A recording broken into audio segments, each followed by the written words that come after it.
Hello guys, आप सभी को वट सावित्री की हार्दिक शुभकामनाएँ। तो मैं रेडी हो चुकी हूँ जाने के लिए और मेरा लुक कैसा लग रहा है आप मुझे कमेंट करके बताना। मैंने बहुत ही सिंपल सोबर से साड़ी वेयर करी। मैं आपको अपना फुल लुक दिखाती हूँ।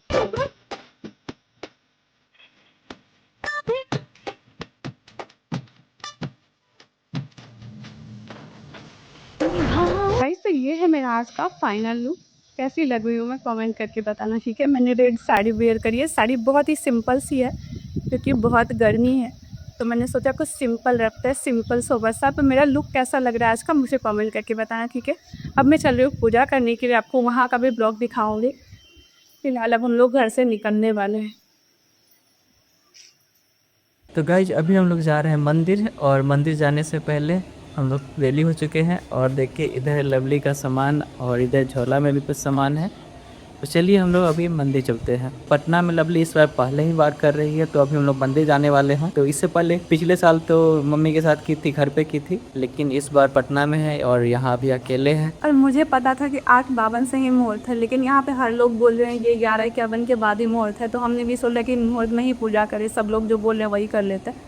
तो हम जा रहे हैं पूजा करने के लिए। और इस बार मैं ना यहाँ पे पहली बार अकेले कर रही हूँ। मैं मम्मी के साथ ही करती थी, तो मुझे कुछ पता भी नहीं है। चलिए देखते हैं कैसे क्या। बहुत भीड़ तो होगा ही, बट क्या नहीं कर सकते। मैं पटना में फ़र्स्ट टाइम ही कर रही हूँ वट सावित्री पूजा, तो मुझे कुछ पता भी नहीं है कि ये कहाँ पे होने वाला है। बट जहाँ पे भी मुझे बरगद का पेड़ दिखेगा, लोग दिखेंगे, वहाँ पे मैं जाके करने वाली हूँ। रास्ते में जहाँ जहाँ भी मैं गुजरते गई ना, हर जगह इतना ज़्यादा भीड़ था ना, हिम्मत अलाउ नहीं कर रहा था। आगे बढ़ते गए, फिर फाइनली पहुँचे मंदिर के पास। यहाँ का भीड़ भी बहुत ही कमाल का था। मेरे हस्बैंड बोले थे कहीं और देखते हैं। हम बोले हर जगह तो देखते आए हैं, हर जगह तो यही हाल है ना, तो यहीं पे कर लेते हैं। थोड़ा सा तो मुश्किल है लेकिन कर लेंगे, सब लोग जैसे कर रहे हैं। तो फिर हम बड़ी हिम्मत जुटा के ना अंदर घुसने की कोशिश करी और फाइनली मैं घुस भी गई। अपने हस्बैंड को सारा सामान दे दिया। बोली जब मैं अंदर चली जाऊंगी ना तो आप मुझे ये सामान पकड़ा देना, फिर मैं कर लूंगी जैसे सारे लोग कर रहे हैं उसी तरीके से। सच बता रही हूँ, यहाँ आने के बाद ना मुझे लग रहा था कि पूजा करने नहीं आई हूँ, मैं युद्ध लड़ने आई हूँ। हर कोई एक दूसरे से झड़प कर रहा है, एक दूसरे से भिड़े जा रहा है। और यहाँ पे ना जो रोली लपेटना होता है, धागा पेड़ में 7 बार लपेटना होता है, उस दौरान भी बड़ी दिक्कत आ रही थी। सब एक दूसरे से ऐसे झगड़ रहे थे, मैं कर रही हूँ, मेरा धागा टूट जाएगा, ऐसे मत करो, वैसे मत करो। बट फाइनली मैंने भी कर लिया। मैं देख सकते हो यहाँ पे घुस चुकी हूँ अंदर, और मैंने बहुत अच्छे से पूरा विधिवत तरीके से पूजा कर लिया। फाइनली पूजा करने के बाद अब बारी आई रोली लपेटने की। और यहाँ पे ना मुझे एक चीज का फायदा मिल रहा था, मेरे हाइट का। मेरा हाइट ज्यादा है तो मैं हाथ ऊपर करके धागा को बड़ी सेपरेटली घुमा रही थी कि धागा गलती से भी टूट नहीं जाए। नहीं तो ऐसे मोमेंट पे ना अगर धागा टूट जाता है या फिर कुछ भी हो जाता है किसी भी वजह से, तो अच्छा नहीं लगता। तो इसीलिए बड़ी ध्यान से, बड़ी सावधानी से मैं उसको घुमा रही थी। और एक राउंड घूमने में ना लग जा रहा था 10 से 15 मिनट। आप समझ सकते हो कितना ज्यादा भीड़ था। मैं सोच रही थी अच्छा किया मैंने बहुत ही सिंपल सोबर सा साड़ी वेयर किया, क्योंकि साड़ी एकदम गंदा हो रहा था। लोग एक दूसरे पे ऐसे चढ़े जा रहे थे, क्या ही बताएं। बट फाइनली बहुत ही अच्छे से हमने पूजा कर ली। और यहाँ पे आप देख रहे हो सारे लोग अपने रोली और धागा जो भी बोल लो उसको कितने प्यार से हर चीज से बचा के संभाल के रख रहे हैं कि ये टूट नहीं जाए। बहुत ही ध्यान से लपेट रहे हैं, जैसे हमारे पति हमारा ख्याल रखते हैं, हम लेडीज भी उनका इसी तरीके से ध्यान रखते हैं। और ये जो पूजा होता है ना, स्पेशली हस्बैंड के लिए होता है, हस्बैंड की लंबी उम्र के लिए होता है, तो हम लोग बड़े प्यार और श्रद्धा के साथ करते हैं। बट यहाँ पे सबका हुलिया खराब हो रखा था, सब लोग बहुत ज्यादा परेशान हो रहे थे। और मुझे लग रहा था ना कि जब मुहूर्त 12 बजे से था तो 12 बजे से ही भीड़ हुआ होगा। बट वहाँ पे जो पंडित जी थे वो बता रहे थे कि 4:30 बजे सुबह से ये भीड़ इतना ही ज्यादा लगा हुआ है। कुछ लोग सोच रहे थे कि हम सवेरे जाके पूजा कर लेंगे तो भीड़ नहीं मिलेंगी, लेकिन सुबह से ये लाइन चला रहा है। और लगभग मैं तो 12 बजे के बाद ही गई थी, और वहाँ से पूजा करके आते आते लगभग मुझे 2-3 बज गया था। समझ सकते हो कितना टाइम लगा। बहुत ज्यादा टाइम तो मैं ये सोचने में लगा रही थी मैं कैसे जाऊंगी, कर पाऊंगी या नहीं कर पाऊंगी। बट बड़ी देर सोचने के बाद मैंने हिम्मत जुटा के बोला चलो मैं जाती हूँ अंदर, जैसे भी होगा, जैसे सारे लोग कर रहे हैं मैं कर लेती हूँ, क्योंकि और कहीं जा सकते हैं, हर जगह ऐसा ही भीड़ देखने को मिल रहा था। तो मैंने कर लिया पूजा, बहुत ही अच्छे से कर लिया। और बहुत अच्छा लगता है वट सावित्री पूजा करके। करवा चौथ, तीज और वट सावित्री, ये तीनों मेरे बहुत ही फेवरेट फेस्टिवल है। तो अब तीज में तो मम्मी आती है घर पे तो बहुत ही अच्छे से हो जाता है, वट सावित्री भी बहुत अच्छे से हो गया। बट मैं मम्मी को बहुत मिस कर रही थी, क्योंकि मम्मी होती थी तो बहुत अच्छा होता था, हम दोनों सारी चीजें बहुत अच्छे से कर लेते थे। बट क्या ही कर सकते हैं, मम्मी के बिना ही ये पूजा कर लिया हमने,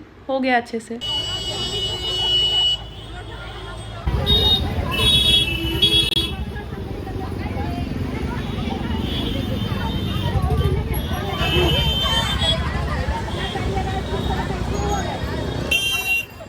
ये मेरा तीसरा वट सावित्री पूजा था। मेरे शादी के ना 17 दिन के बाद ही पहला बार पड़ा था, तो वो मैंने अपने मायके में जाके किया था। दूसरा बार मम्मी के साथ और तीसरा बार मैं यहाँ पे पटना में कर रही हूँ। और फाइनली मेरा जो डोली लपेटने वाला कार्यक्रम था वो हो चुका है। 7 बार लपेटा जाता है और अब जो स्माइल आपको मेरे चेहरे पे दिख रही है ना, वो रिलैक्स वाली कि फाइनली मैंने पूजा कर लिया। सच में यहाँ पे पूजा करना मुझे टास्क लग रहा था, बट वो हो गया। उसके बाद हम लोग आ गए यहाँ कथा सुनने के लिए। पंडित जी यहाँ पे कथा सुनाते हैं। कथा सुनने के बाद हमने दक्षिणा वगैरह दे दिया और जो भी दान की चीजें होती यहाँ पे दे दिया हमने। फिर सिंदूर लगवाया और इस टाइम पे भी मैं मम्मी को बहुत मिस कर रही थी। बहुत अच्छा रहा सारी चीजें, बट भीड़ देख के तो बाप रे, हिम्मत काम नहीं कर रहा था मेरा, बट हो गया सारी चीजें बहुत ही अच्छे से।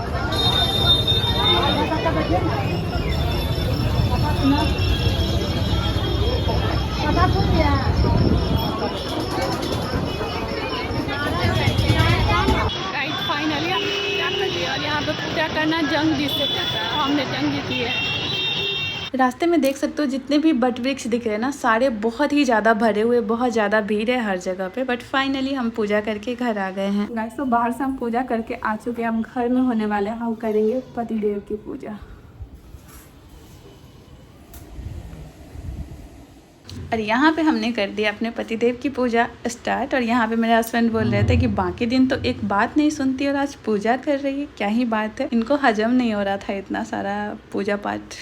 देख रहे हो ना, स्माइल कर रहे।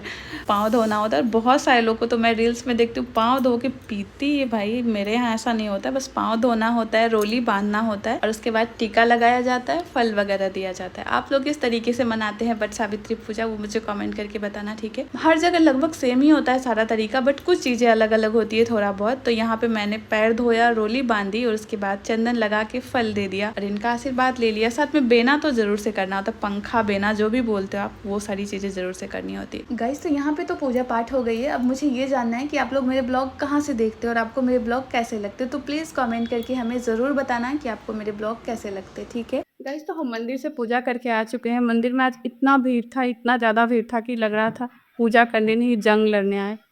सब आपस में लड़ रहे थे एक दूसरे से, जैसे तैसे मैंने भी पूजा कर लिया है और घर आके पतिदेव की भी पूजा कर ली हमने। इस ब्लॉग को फिलहाल यहीं पे ख़त्म करते हैं, फिर मिलेंगे एक नए ब्लॉग के साथ। आज का ब्लॉग आपको कैसा लगा कमेंट करके बताना। बिल्कुल भी एनर्जी नहीं है ब्लॉग को आगे कंटिन्यू करने के लिए, सो इस ब्लॉग को यहीं पे एंड करते हैं, फिर मिलेंगे एक नए ब्लॉग के साथ। आई होप आपको ये ब्लॉग पसंद आया होगा। बाय।